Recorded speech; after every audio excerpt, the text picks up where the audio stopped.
بسم اللہ الرحمن الرحیم۔ السلام علیکم۔ کیپٹل ٹاک میں خوش آمدید۔ آپ جانتے ہیں اس وقت پاکستان کو بہت سے چیلنجز کا سامنا ہے۔ کچھ چیلنجز اندرونی ہیں، کچھ بیرونی ہیں، اور ہر چیلنج کا تعلق جو ہے وہ ہم نے سیاست کے ساتھ جوڑ دیا، اور آج کل تو ہم زیادہ تر صرف سیاست ہی کو ڈسکس کرتے ہیں، لیکن آپ جانتے ہیں کہ سیاست کا بھی ایک تعلق جو ہے وہ معیشت کے ساتھ ہے، اکانومی کے ساتھ ہے۔ تو آج کل پاکستان میں آپ دیکھ رہے ہیں کہ ہمارے سیاست میں بہت سے انہونے واقعات ہو رہے ہیں، تو اسی طرح حکومت میں بھی کچھ ایسے واقعات ہو رہے ہیں جو کبھی کبھی ہمیں حیران کر دیتے ہیں۔ مثلاً خواجہ محمد آصف صاحب وزیر دفاع ہیں، لیکن حال ہی میں حکومت نے ان کو ایک ایسی کمیٹی کا سربراہ بنا دیا ہے جس کا تعلق بجٹ سازی کے ساتھ ہے، اور اس کمیٹی کا نام کیا ہے؟ اسپیشل کمیٹی فار پرو پور میئرس ان دی فیڈرل بجٹ 2023-24، یعنی کہ یہ جو اگلا بجٹ آنا ہے اس میں غریبوں کی فلاح و بہبود کے لیے جو اقدامات ہیں وہ تجویز کریں گے خواجہ آصف صاحب، اور 9 ممبر جو کمیٹی ہے اس میں تقریباً آدھی کابینہ شامل ہے۔ تو یہ وزیر دفاع کا بجٹ سازی سے کیا تعلق ہے؟ یہ ایک بڑا اہم سوال ہے، تو اس پہ بھی ہم نے بات کرنی ہے۔ ظاہر ہے ہمارے ساتھ خواجہ محمد آصف صاحب موجود ہیں، اور اگر وہ موجود ہیں تو صرف ہم بجٹ سازی پہ اور دفاع پہ نہیں بلکہ سیاست پہ بھی بات کریں گے۔ خواجہ صاحب بہت بہت شکریہ۔ خواجہ صاحب پہلے یہ بتائیے کہ یہ آپ کا کیا تعلق ہے بجٹ سازی کے ساتھ؟ 9 ممبر ایک کمیٹی بنائی گئی ہے جس میں وزیر داخلہ بھی ہیں، وزیر ریلوے بھی ہیں، وزیر پیٹرولیم بھی ہیں، اور بہت سے ایسے پی ایم ہیں، تو آپ کی سربراہی میں یہ کمیٹی بنانے کی ضرورت کیوں محسوس ہوئی ہے؟ بسم اللہ الرحمن الرحیم۔ میر صاحب، بنیادی طور پہ کوئی بھی سیاسی ورکر جو ہے اس کو جو عوام روزمرہ جو مسائل جو ان کو درپیش ہوتے ہیں، جو مشکلات کا وہ سامنا کرنا پڑتا ہے، میرا خیال ہے آپ لوگوں سے بھی زیادہ سیاسی ورکرز کو جو ہے اس بات کا علم ہوتا ہے۔ آپ پروگرام کرتے ہیں، بڑے بڑے آپ کے رتبے ہیں، ایک صحافت میں ایک مقام ہے، لیکن ہم لوگ جو ہیں اگر سیشن نہ ہو اپنے حلقوں میں بیٹھے ہوتے ہیں، وہاں پہ دوست وغیرہ آتے ہیں، سپورٹرز آتے ہیں، مہربان آتے ہیں، وہ اپنے اپنے مسائل جو ہیں، تو فرسٹ ہینڈ ایکسپیرینس جو ہے عوام کے ساتھ جو ہے تعلق سے جو ہے آپ کو ملتا ہے۔ اور وہ تمام، میں صرف یہ نہیں کہ پی ایم ایل این کا یا اس حکومت کا، جو بھی سیاسی ورکر ہے یا جو بھی سیاست میں ہے، خصوصاً پارلیمانی سیاست میں، ان کا عوام کے ساتھ ایک رابطہ رہتا ہے۔ عوام کے رابطے کے بغیر وہ زندہ ہی نہیں رہ سکتے سیاسی طور پہ۔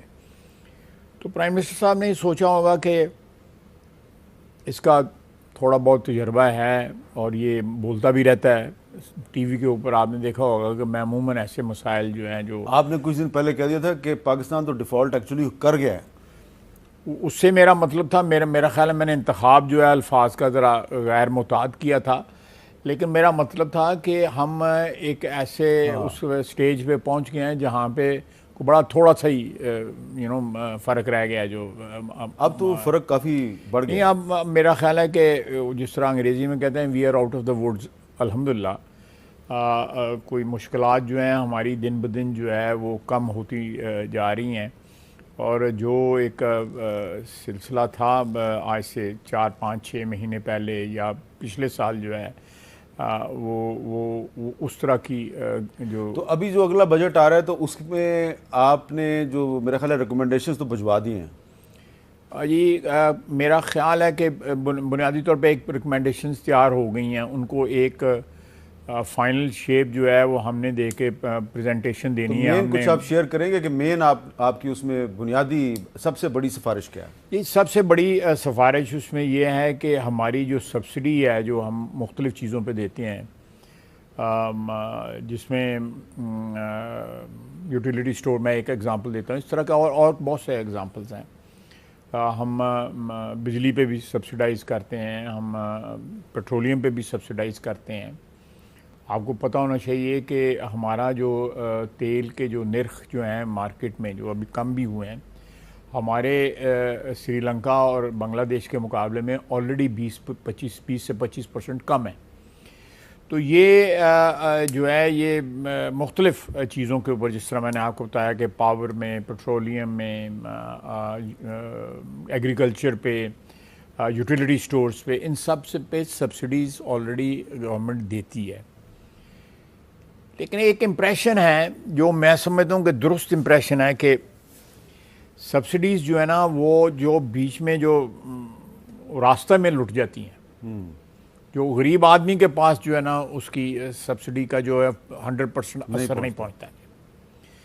تو اس میں سجیشنز ہم نے دی ہیں کہ ان سبسڈیز کو ٹارگیٹڈ سبسڈی کی جائے. اچھا. تاکہ ڈائریکٹ جو ہے وہ اس کے جیب میں جائے، غریب آدمی کے جیب ہے جو نہیں افورڈ کر پا رہا اس وقت مہنگائی کی وجہ سے چیزیں جو ہے. اس میں ہماری ایک سجیشن ہے کہ ہمارے پاس تقریباً سارے پاکستان کا ڈیٹا اویلیبل ہے بے نظیر انکم سپورٹ پروگرام میں، کہ ہم کیش جو ہے، یہ ہم نے سجیسٹ کیا ہے کہ کیش جو ہے وہ لوگوں کو پرووائڈ کیا جائے. مثلا میں ایک جو یوٹیلیٹی سٹورز ہیں، میں ان کا اگزامپل لیتا ہوں. یوٹیلیٹی سٹورز جو ہیں ان کا دو صوبوں میں نہ ہونے کے برابر ہے، ان کی وہاں پہ پریزنس ہی نہیں ہے. اسی طرح دو تین اس قسم کی چیزیں ہیں جو صرف 2 یا 3% ہماری پاپولیشن کو افیکٹ کرتی ہیں. ایک تو یہ ایکول ڈسٹریبیوشن ہوگی، پاپولیشن ساری کور ہوگی، بس میں جو ہے ڈیٹا ہمارے پاس موجود ہے. اور دوسرا یہ ہے کہ ان کو چوائس ہوگی کہ ان کو اگر گندم کی ضرورت ہے وہ گندم خرید لیں گے، ان کو چینی کی ضرورت ہے چینی خرید لیں گے، انہوں نے بجلی کا بل دینا ہے وہ بجلی کا بل دے لیں گے، وہ اگر بچے کی فیس دینا چاہتے ہیں یا علاج کرانا چاہتے ہیں، یہ چوائس ان کے پاس ہوگی. جتنا پیسہ سینکڑوں نہیں بلکہ ہزاروں ارب کے حساب سے جو ہے نا ڈائریکٹلی یا انڈائریکٹلی سبسڈی جو ہے وہ انوالو ہوتی ہے ہمارے بجٹ کے اندر.